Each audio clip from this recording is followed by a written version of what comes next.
All right, let's talk Alabama Crimson Tide. We are heading closer to the regular season, about to see what Kalen DeBoer can do in year two as we get into fall camp, starting to see what this team is going to look like for the 2025 campaign. And there is one under the radar guy, young guy who's emerging as a big time playmaker for this Crimson Tide team as it looks ready to bounce back from a, albeit disappointing 2024. We got a great report and some interesting data on the other side. But first, I'm Nick. That is Andrew. And this is Saturday Morning Inspection.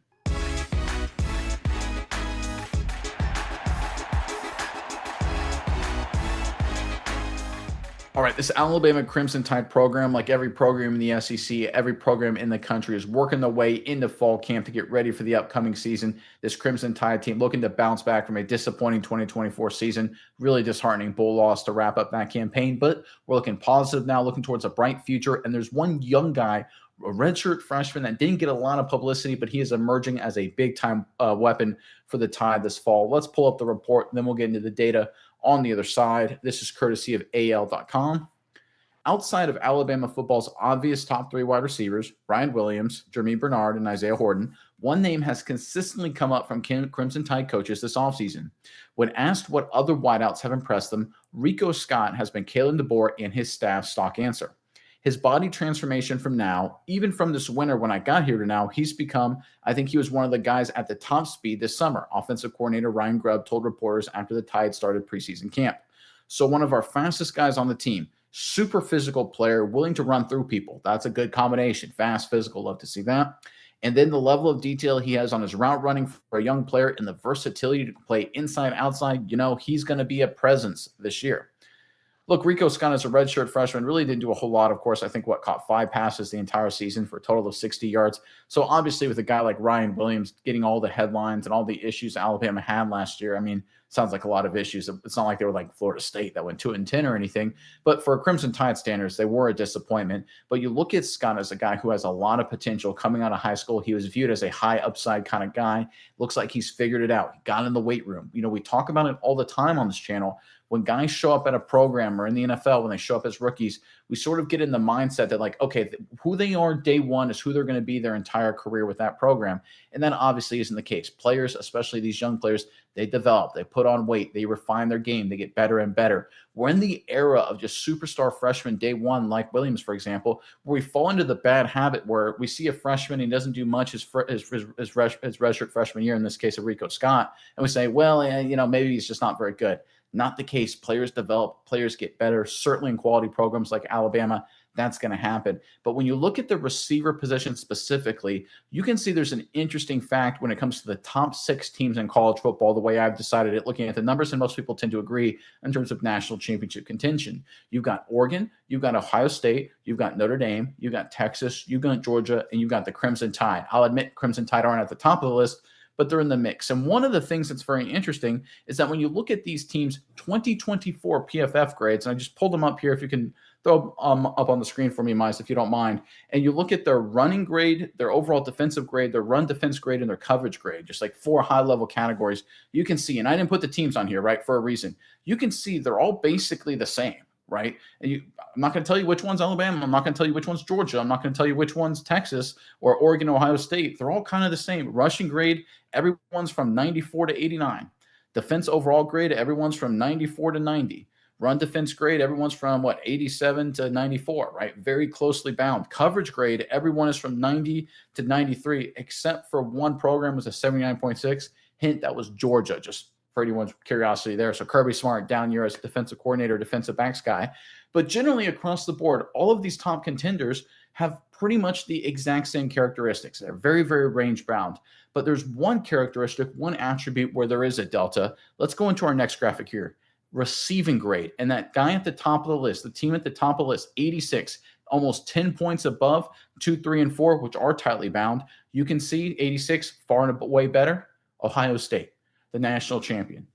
Ohio State had issues. They didn't have Will Howard was a good quarterback, not a great quarterback. They had some injuries on their offensive line, right? But because of how good they were at the playmaking position at receivers, they could go to their stars when it mattered most.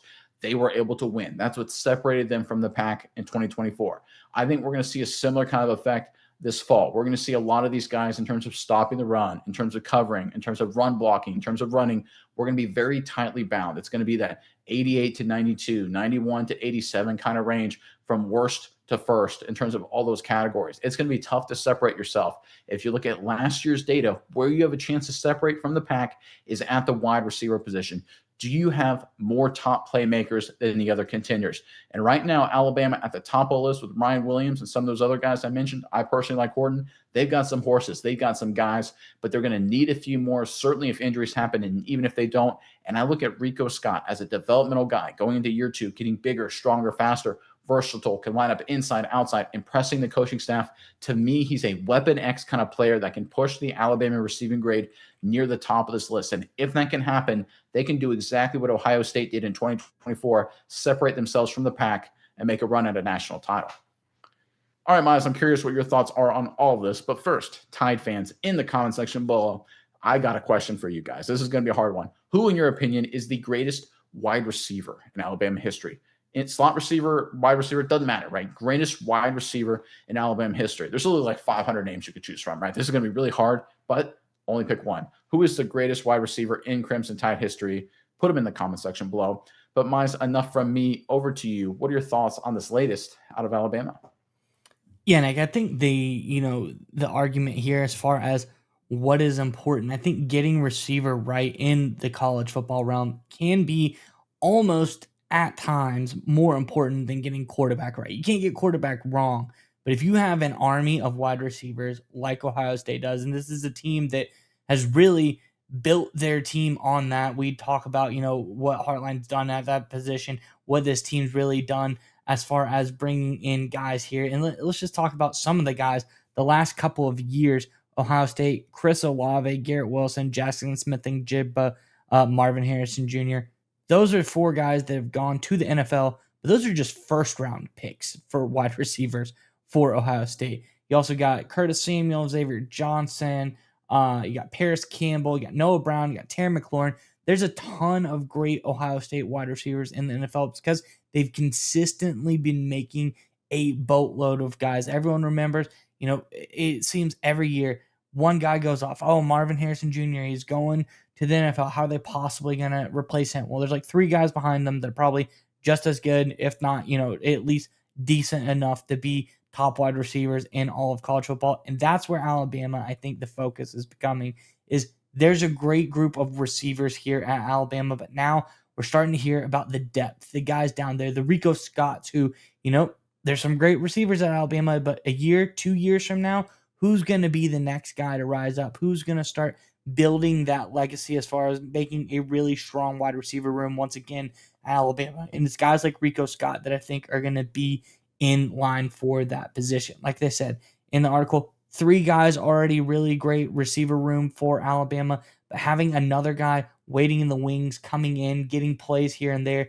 and going to be able to slot in and become the next, overnight sensation, which everyone knows no overnight sensation was really made overnight. It's guys like Rico Scott who are putting in the work, doing everything they need to do in their first year at school, whether they got 5 catches or whether they got 50 catches, doing the work, doing the right stuff. Alabama is building a great wide receiver room. I think this is going to be, like you said, this is what makes them successful. Climb that ladder. Make sure when you know that the disparity of top teams, if receiving grade is one of the most important things or one of the differentiators, at least, you got to improve at that and really, close the gap between you and the people at the top. I think we're starting to see Alabama. Alabama's close on that list. Alabama's one of the top teams as far as second place, right behind Ohio State. If they can get a little bit more juice, guys like Rico Scott step up, really make themselves into physical specimens who can really be quick, strong, run through guys. I think that's going to be the difference between Alabama being good and Alabama being great. I think we're going to see some really exciting wide receiver play here for Alabama this season. And you brought up the army of wide receivers, right? You need to have the field general, the star guy, and that was, of course, and will be Ryan Williams this year for Alabama. We're not saying Rico Scott's going to supplant him, but if you look at the last time the Crimson Tide won a national championship, the 2020 season, that was obviously Devontae Smith, but they had an army of talented receivers around them. Like Jalen Waddle was there; he got hurt that season, but he was a superstar. You, of course, had Mechie going down the list here, Slade Bolden, right? They had a lot of really good receivers. Billingsley was a good playmaking receiver at the tight end position. Doesn't give a lot of credit for what he did, but across the board, that was basically an army of pass catchers with one guy leading the charge. And that's exactly what Alabama in 2025 is trying to replicate. You've got the guy leading the charge, the true superstar, and Ryan Williams. Now it's about surrounding him with quality pieces to fill out that receiving core to give you that army of pass catchers. And if you can do that, like the data shows, you have a chance to discriminate yourself. One of the things people always look for in a championship contender is what makes you better than all of the other contenders. What is your secret sauce? We saw that with Notre Dame, by the way. What they proved is that the top 5, 6, 7, 8 programs in the country are very similar in talent level. How were they able to beat Georgia? How were they able to hang with Ohio State despite having a lot of injuries, the Fighting Irish? It's because they had depth at a lot of positions and were able to build out good quality rosters, just like every other top contender has. And then it comes down to special teams and clutch plays and coaching. But to separate yourself and actually win a title, you need to have a discriminating factor, and that's what Ohio State had in receiving. And that's why Notre Dame, who had beaten Penn State, who had beaten Georgia, eventually fell to the Ohio State Buckeyes in the national championship game. Alabama is trying to replicate what Ohio State in 2024, what they did themselves in 2020. If Rico Scott can emerge as a quality playmaker, which I think he will, remember, he's a pretty big recruit coming out of Pennsylvania, talented guy. It's not like he's some lower level recruit. He is a big name guy with high potential, even coming into last season. If Alabama can follow that path, I have no reason to think they won't be contending, not just to make some noise in the playoffs, not just to make the playoffs, but to make a deep run to another national championship.